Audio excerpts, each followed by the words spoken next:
ओ राम।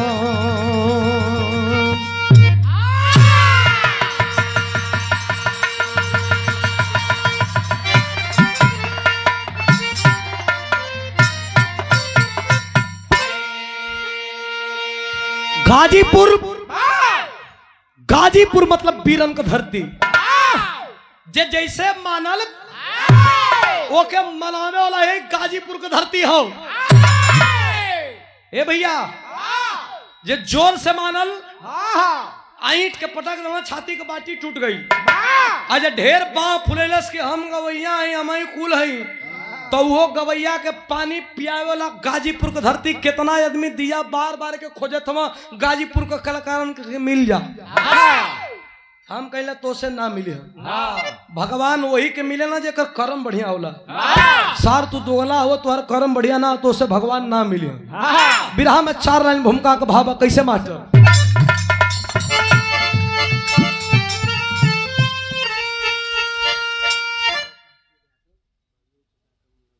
बबलू भैया के खास आदमी श्री मुसाफिर यादव जी ने, श्री मुसाफिर यादव जी के द्वारा 100 रुपया पुरस्कार, कोट को प्रणाम धन्यवाद। बाकी से मास्टर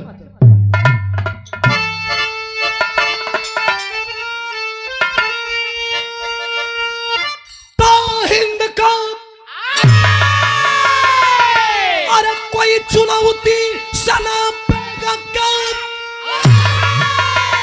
अरे जिसके औलाद फौलाद के बीज है अरे से कते अपन सीना को बारूद से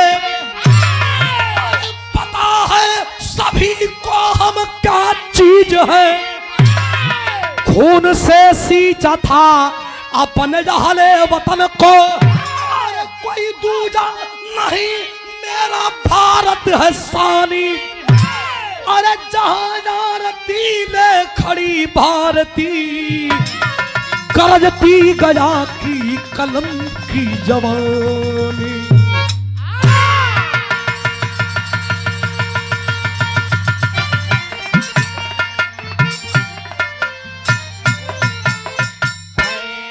अशोक केसरी जहां हमारे घर है वहां आपका ननियाउर है। शानदार 200 रुपया पुरस्कार छोड़ने में कोट कोट नाम तरी अपने सजिंदा लोग से चाहते ही कि 10-15 मिनट हमारे तरफ कॉन्सेंट्रेट कर दो लोग, बस ध्यान हमारे तरफ दे दा, बाकी सब सही है।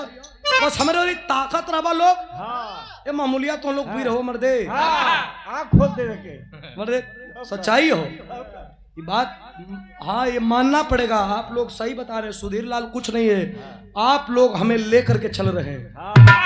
हमार उम्र कम बा, आप लोग का तजुर्बा बा कैसे गावे का कैसे बोले का आप लोग बतावेला। तो हमार भगवान आप लोग हुआ ना, तब भगवान का निगाह भक्त को ही रहे के चाहिए। बिरहा में 4 लाइन भूमिका के बाद कव्वाली बाकी से मास्टर।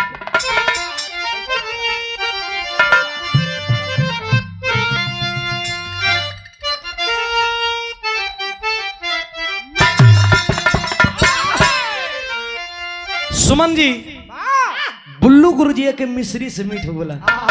अरे वाह वाह कैसे बोला था मास्टर कि अरे एक बात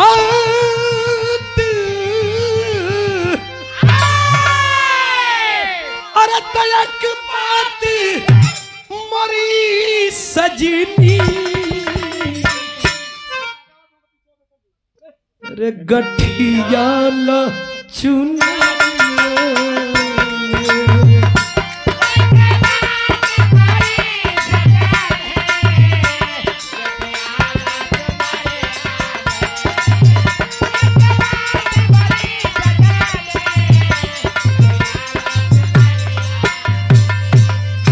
लेकिन ऐसे बढ़िया बिरहावा में बीरन बदे लिखल गए हो। वीर कैसन होखे के कैसन मास्टर अरे तो अच्छा है अरे तो अच्छा है अरे किम्बारी जाओ बेकारी के जीने से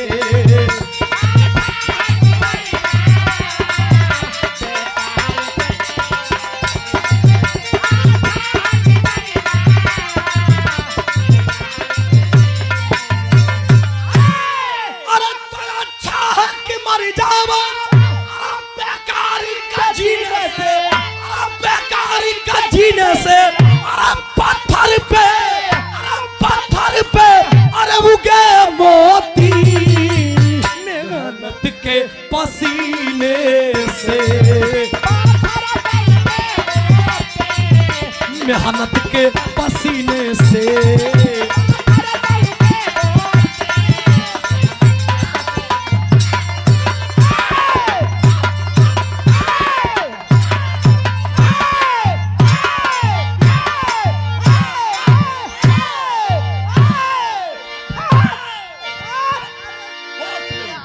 देखा है लड़का के, देखा था आज लड़का उठा दे। देखा आज चचा बुढ़ौती में आखिर उठ ही गई। बुढ़ाऊती 500 रुपया पुरस्कार पवन यादव भैया सलारपुर गाजीपुर की धरती से आशीर्वाद दिलन, बहुत बहुत प्रणाम। हाँ हम ये बिरहवा अखिलेश वाला ये बिरहा को मुख्य अतिथि अखिलेश यादव का खानदान से लोग रही है, उन्हें एक बिरहवा 500 रुपया पुरस्कार, बहुत बहुत धन्यवाद प्रणाम पहुंचाए। कानपुर से श्री संजय यादव जी के द्वारा सदर 201 रुपया पुरस्कार, बहुत बहुत प्रणाम, बहुत बहुत धन्यवाद भैया। अकालू पुजारी को संदेहपुर 100 रुपया पुरस्कार। कन्हैया यादव और रामनंदपुर की धरती से 100 रुपया पुरस्कार, धन्यवाद हो प्रणाम हो। हिंदुस्तान 2 मिनट शॉर्ट में कहानी के समझ लो कोई। वो समय मन गुलाम रहली, आराम से आराम से। ओ समय हमन गुलाम रहली तो गुलामी कई प्रकार को होला ना। एक मानसिक गुलाम यासीर भाई, एक मानसिक गुलाम, एक शारीरिक गुलाम और एक आर्थिक गुलाम। पहले हम लोग आर्थिक गुलाम नहीं थे, पहले आकर के मानसिक गुलाम बनाया गया। मानसिक गुलाम किसको कहते हैं? मानसिक गुलाम आज हम लोगों को बना करके और राम की मूर्ति लगा करके और राम के मंदिर से ही चंदा चोरी हो जा रहा है। यह है मानसिक गुलामी। चंदा चोरी हो गया। ओ माएगो पियाक किस्म का पुजारी रलकतल की जिसमें जो यादव है उसे फांसी की सजा दे दिया जाए और जो बाकी है उन्हें 6 महीना की सजा दे करके छोड़ दिया जाए। अब देख लीजिए, जहां एक तरफ बिहार में गमछा देख करके कि किस गमछे वाला है उसे गमछा देख करके गोली मार दो, ये ऑर्डर हो जा रहा है। और दूसरे तरफ उत्तर प्रदेश में क्या यादव होना गुनाह है? क्या मुस्लिम होना गुनाह है? क्या पीडीए होना गुलाम है? क्या? लेकिन मैं कहता हूं कि जिसकी अति होती है उसका अंत भी होता। जहां अति हो गई वहां अंत भी है। जैसे चिंता और चिता में सिर्फ बिंदु का फर्क है, उसी तरह अति और अंत में बहुत फर्क नहीं है। फर्क नहीं है, बस समय का इंतजार। जमुआओं से श्री गुलाबी देवी जी के द्वारा सदर 500 रुपया पुरस्कार, आशीर्वाद की कामना था जिंदगी। हिंदुस्तान के धरती पे हिंदुस्तान के धरती पे एक अंग्रेज आया और अंग्रेजवा तो खुला चैलेंज मांग रहा। खुला चैलेंज में जानत हो का होला? कालस के हिंदुस्तान का धरती पर हम लड़े आइल बानी हिंदुस्तानियन से, हिंदुस्तानियन से लड़े आइल बानी। देखा जेकर कहा जला कि सियार का मौत आवेला। सुमन पाल जी सियार का मौत आवेला तो बाजार को भागेला। सियार का मौत आवेला। ए बिरहो में कई आदमी फलाना के खोजत हुआ कि फलाने हमसे मिल जाता तो उनके हम खा से खा कर देते। हाँ आप लोग देखा तो कि फलाने के खोजत हो कि फलाने मिल जाता तो हम का कर देते। लेकिन फलाने कैसे मिली? हाँ फलाने को खोखा ढो तो खानदान मर जाई। फलाने मिली हाँ ना मिली हाँ।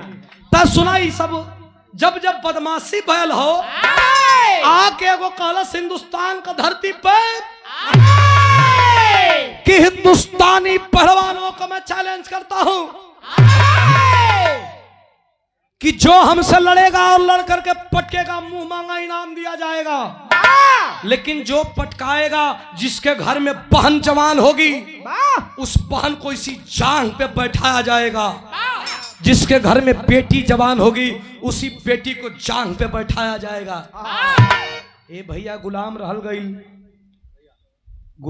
गई तब न कि आज के कह दे कि तुम्हारी बहन बेटी के जांग पर बैठाई लगा के राखे जिफिया आदमी ना खींच ली हो, लेकिन वो घड़ी गुलाम रहल गई। पत्र और समाचार पूरे भारत में फैल गई। बात घूमत घूमत जौनपुर बॉर्डर पर आइल। जब जौनपुर बॉर्डर पर आइल तो एक पहलवान, जिस पहलवान का नाम निरंजन बताया गया, निरंजन पहलवान गाजीपुर में आकर के अपना शिक्षा दीक्षा मंगला राय के यहाँ लिया करता था। बड़ा दमदारी से लड़त रहल। ओकर एक लड़की रहल, जौने लड़की के नाम अनीता, 16 बरिस की उम्र में पेपरवा पढ़ला सा सूत गयल। गर्मी का सीजन रहल, कम्बल ओढ़ के सूतल। लड़किया चाय लेके गई, कलश की कहो बाबू बाहर एगो दोगला नरिया था कि हिंदुस्तानी पहलवान से लड़ब, तू कम्बल ओढ़ के सुतल हुआ। कल सुन भैया थोड़ा सा प्लीज, थोड़ा कल सुना। बैठल वक्त सुतल वक्त कम्बल ओढ़ के जब कमलवा खिंचलस तो वही में निरंजन पहलवान का आंख झरझर झरझर भर रहल।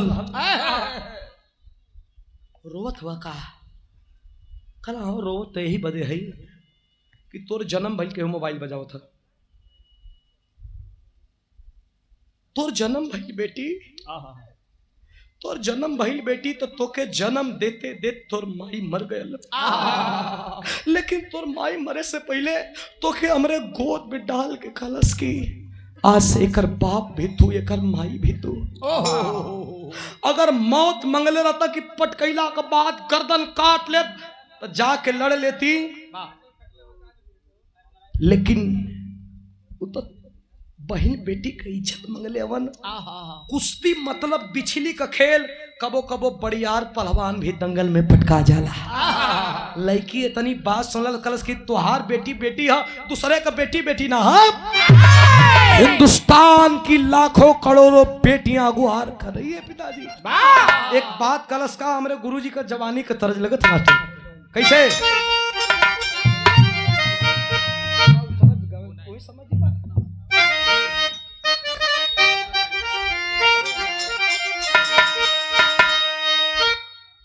एक सेकंड भैया, एक सुनील तरज हमारे गुरु स्कैनर फेस्कैनर का फोटो अपना मैंने खींच ला देवल करा। तरज हमारे गुरुजी का जब जवानी रहल 30 रिज में के गइले रहल। हालांकि अब वो जवानी है। हाँ। कुछ ऐसा लोग हवन कि बढ़ौती उनकर उनके कुदरत नवाजे ले। तरज कब ना मास्टर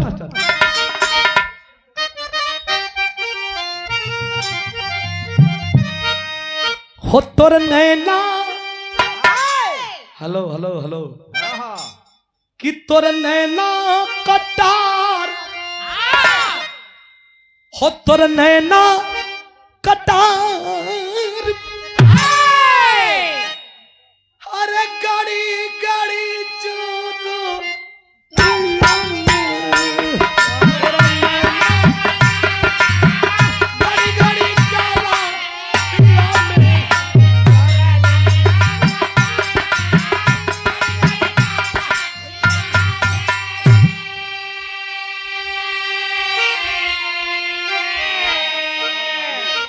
ई भाव पे कोटे की धरती से सुनील यादव टावर मालिक आशीर्वाद दिले बानी। लेकिन भाव कितना बढ़िया बा। लड़की कहलस की अरे तोह के क्रिया हमार, तोह के क्रिया हमार, अरे बेटी सब बढ़ के परदेसवा,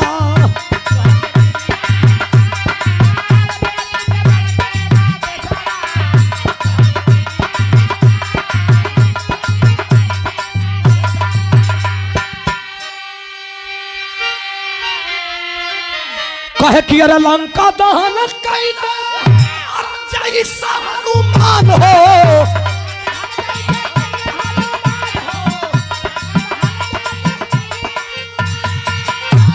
अरे वैसा जरा वैसा जरा उदय का शान हो।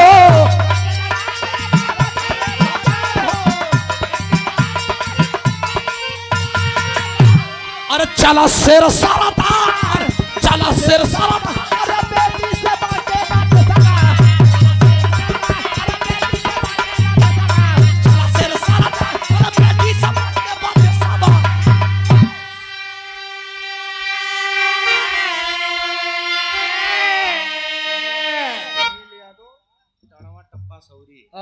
पोस्ट बस सेवा जिला गाजीपुर। सुनील यादव टणवा टप्पा सौरी, हमरे गुरु घराने से, हमरे गुरु स्थली से, हमरे बड़का भैया के द्वारा सादर 200 रुपया पुरस्कार, चरणों में कोटि कोटि प्रणाम, बहुत बहुत दिल से धन्यवाद हो, आशीर्वाद की कामना था जिंदगी, बहुत बहुत प्रणाम हो, बहुत बहुत प्रणाम। और राजनपुर ग्राम सभा से श्री अजीत यादव जी के द्वारा भी सम्मान, बहुत बहुत प्रणाम हो, आशीर्वाद की कामना था जिंदगी। बोला शेर सरदार भैया, आपका याद है कल ए बेटे ए बाबू, आज अपने बेटी पर बात आ गयल तो रोवत गावत हवे, आज लाखों बेटी का इज्जत लूटल जाता। देखरा मतलब उ लोगन के इज्जत का कोनो कीमत ना हता, वो लोग का जितना इज्जत का कीमत हो, हमारे जितना इज्जत का कीमत हो। तब वीर हो तो सबके बदले लड़ा के, खाली अपने बेटी बदले लड़बा का? कल ये बात है, कल तब का चूड़ी कसत भी लड़की, और चूड़ी कैसे कसत बा मास्टर, टेरी का भाव बा।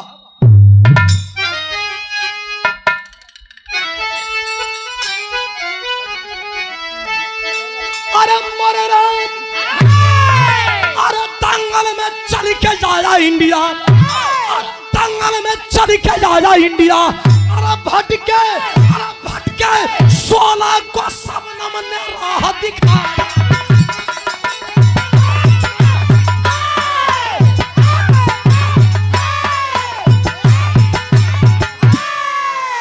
दंगल में चल के आया इंडिया, भटके 16 को सबनम ने राह दिखाया। अरे मचला तो जवानी लेकर के पहुंचल अखाड़े के अंदर, जब अखाड़े पर पहुंचल तो एक तरफ हिंदुस्तानी पहलवान जो एक बेटी का बाप है, दूसरे तरफ मगरूर और मदहोश ड्रिंक दारू के नशे में चूर इंग्लैंड का पहलवान के साले पटकूंगा तभी भी ठीक है और पटकाऊंगा तभी ठीक है। लड़ने लगा, कुश्ती होने लगी।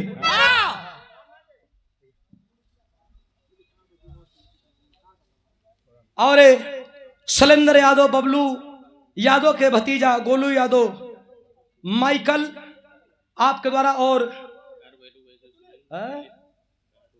कार वैल्यू बिजनेस मेल दिल्ली से आपके द्वारा 501 रुपया पुरस्कार, ए सादर आशीर्वाद देवल के बाद छन्नों में कोट कोट प्रणाम।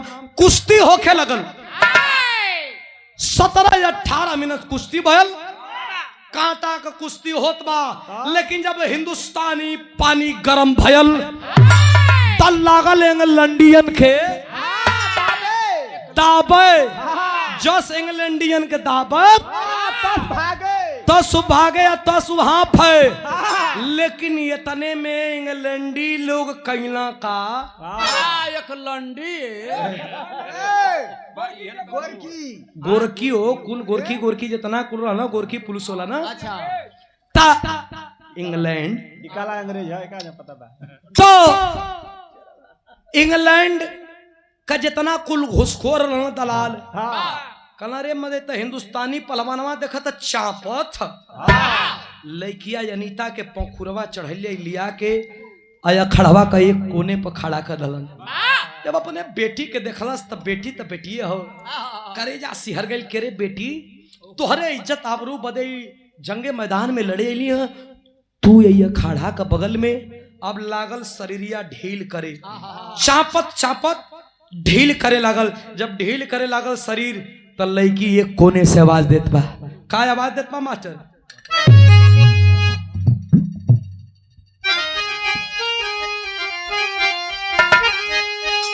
कहे कि अरे हमारी चिता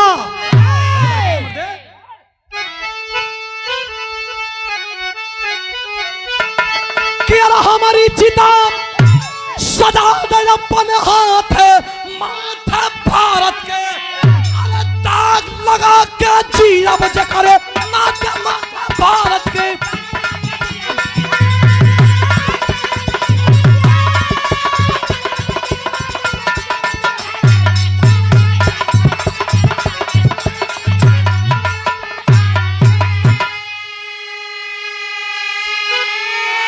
लड़की कहलास की सुना हमार चीता सजादा पटकाए का प्रयास में हुआ का हाँ अब ले पटके का फेरा मरला हमके देख के और शरीर ढीर कर दिला हुआ का बात है सुना पटकाए से पहले हमार चीता सजा दी है वही चीता पर राख लगा आग लगा कर राख कर दिया तब जाके पटकई हा ये कोने में बाप देख करके अपने बेटी के जज्बात को निहार रहा है और हिंदुस्तान के लोग कहते हैं धन्य बेटी तेरे खून में इतना उबाल जब इतनी उबाल सुनलस तब बाप कभी उबाल खून मार डालस कैसे बेटी जब भिखारी है अरे दौर बड़ा है शेर हो अरे पटक के चढ़ गया छाती ऊपर कहीं पहलवान के ढेर हो कबो कबो साढ़ जैसन मैना भैंसा अरे मैना सड़वा काम कर लूं सुमन जी हाँ मैना के चले सा आवत है तो बड़ा साढ़ बिठाई लू ओकरा में वैरायटी का साढ़ बिठाई लू कोनो कोनो को रोडवा पर कोनो को रोडवा पर गड़ियन से धक्का ले तो ऐसे ऐसे कर चल कि किस्म किस्म का साढ़ बेटा तो वो अनी के परखे के एगो बात बताई जानतो जवन मैं नहीं अरे जरूरी है कब परेशान हो जीबू जो मैना सड़वा हुआ वो पनिगर होना सा लेकिन पानी शांत लेके सुना हेर देखा काम का बात बताओ थी जो मैना सड़वा कुल होना वो पनिगर होना सा शांत होना सो आज जो जर्सिया सड़वा होना जर्सिया सरवा होना वो कुल जानते हो का वो पतरका सड़वन के छेका न आज अपने गोल बनले रही लेकिन वो कुछ करिहा और नहीं वो सारा खाली थुथरो लटकौले रहिया खाली खाली थुथुर ध के आ सुतिया सा के ए तो फिर दिशा निरीक्षण में हो जिया सर आज पता रखा हां जी सब दे अरे पावत देरी ना खेल के झाड़ झूर के टाइट किया बिरहा उहे हो बिरहा भी उहे हो 5 मिनट कुश्ती में मिलेला या 5 मिनट 15 मिनट बिरहा में हमारे उस्ताद बतावेलन कि 5 मिनट में की तब पटका या अखाड़ा छोड़ के खाली कदा कोनो मतलब ना है आधा घंटा वही में लसरई लेकर कि तब पटके नहीं था पटका आ छोड़ के खाड़ा झाड़ के हो जा अरे जब बेटी ललकरलस अरे तबार के फार के कवारी के मोड़ के ठेवनवा छतिया पर चढ़ गए आ जब छतिया पर चढ़ गए हिंदुस्तान को लोग जिंदाबाद 1 आना 2 आना 5 आना 8 आना जेके जवन जुरल फाड़ भर देना रुपया से कान्ही पर लेके घूमे लगना फूल माला मिलल हो भैया लेकिन यही भीड़ के यार में लड़की के लेके अंग्रेज वहां से चले बड़ी यार पेड़ काट देव जैसे रराय के धरती पर गिरेला वही तरफ पहलवान रराय के वही अखाड़े पर गिरल हो कि हमार बेटी बदे लड़ाई लड़नी लेकिन बेटी हाथे लगल होगल नहीं बेटी के लेके जात हवन बीच रास्ते में एक घटना घटा था अंग्रेजन का साथे भैल का मास्टर आल्हा का भाव बा कैसे का जनलू है उतना लम्बा यार देखा 3 घंटा वाला कलाकार अब ना है कब हमार बिरहा बंद हो कब तू तैयारी में रहा कुल धुन काट के पपट आल्हा खड़ी ए भाई बबलू यादव जी के जीजा जी राजदेव यादव जी सिकंदरा से आशीर्वाद सदर 200 रुपया पुरस्कार आओ मास्टर कैसे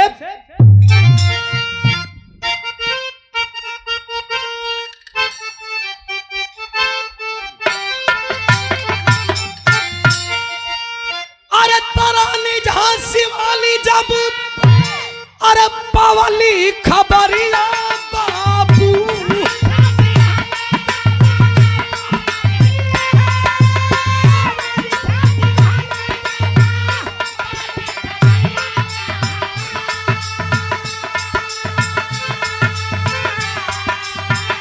हरन चली थी हाली अपन रसनमा सजो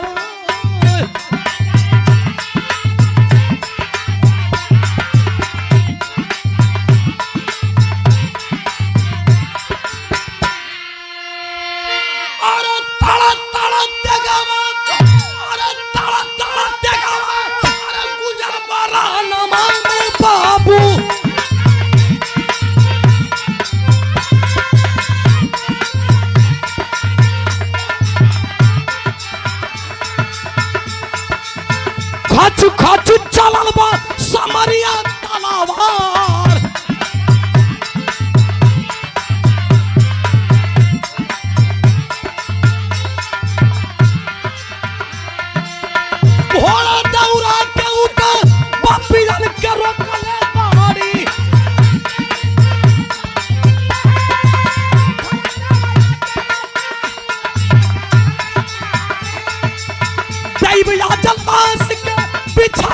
बिछा।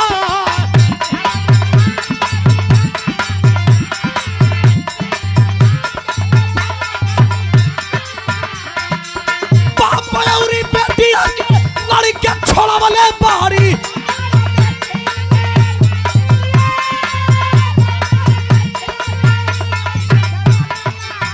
अरे दिहाली हिंदुस्तान का पताका लहरा।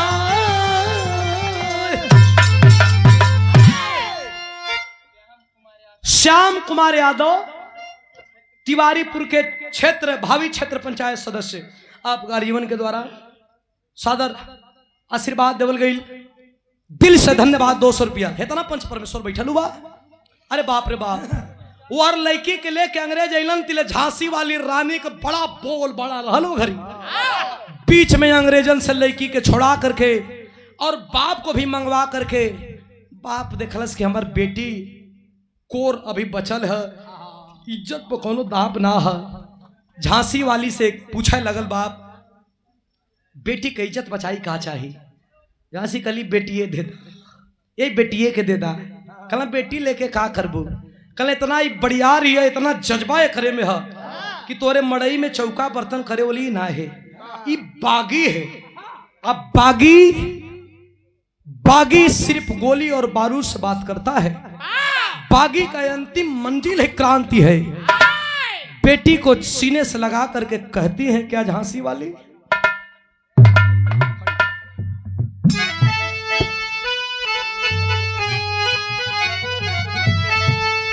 चंदन यादव को संदेपुर सादर 100 रुपया पुरस्कार।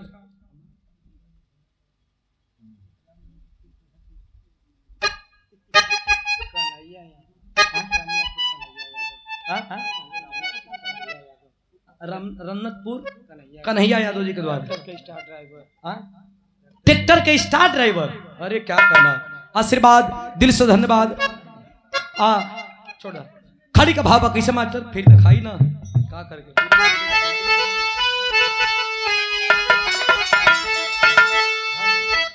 अरे किधन बिरांगना लगा लो मास्टर।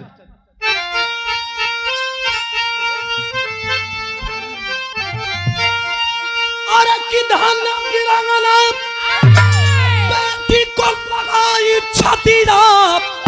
अरे तो के लेके जब कांति का जलाई लगी ना।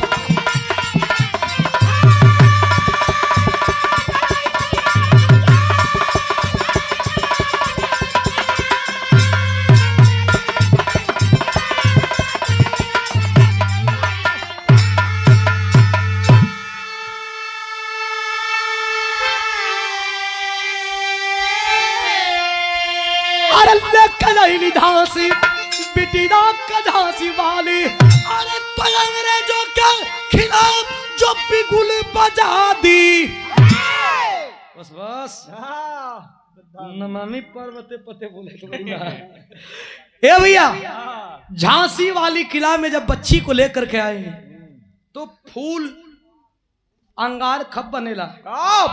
जब मार खाला शस्त्र और शास्त्र की ज्ञान वही झांसी वाली बताती है।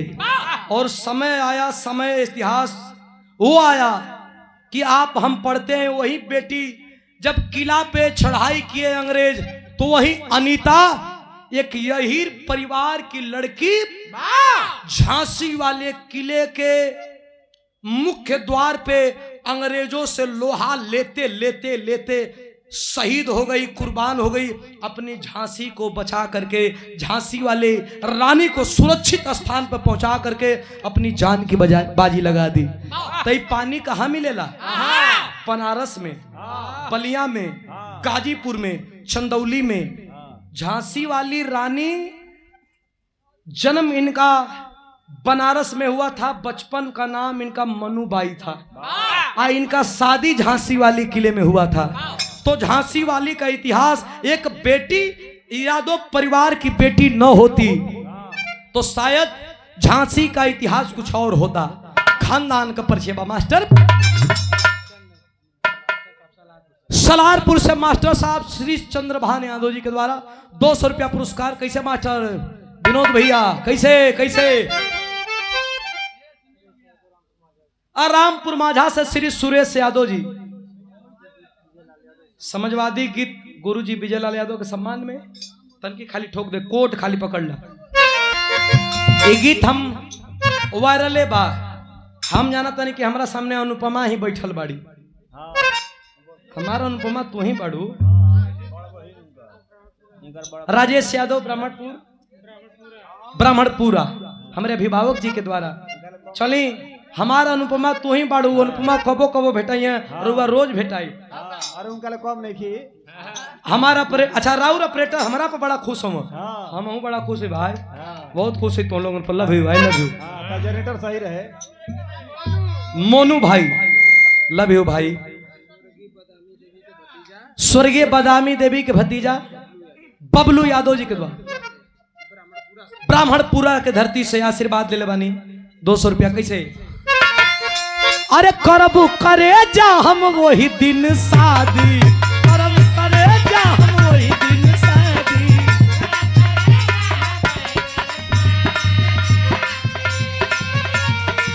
करबू करे जा हम वही दिन शादी, बने द जान सरकार समझवादी, बने द जान सरकार समझवादी। ए हो सुनो है अरे यार देखो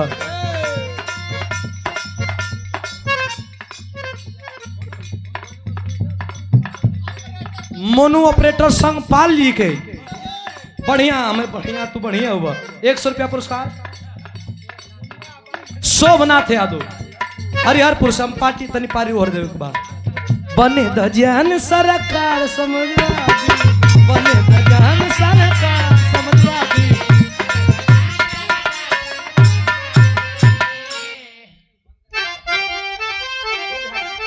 गुरु बिहारी गुरु गणेश गुरु रामन लाल गुणकारी स्वर्ग गए चंद्रिका कवि अरे बच्चन जी बने पुजारी।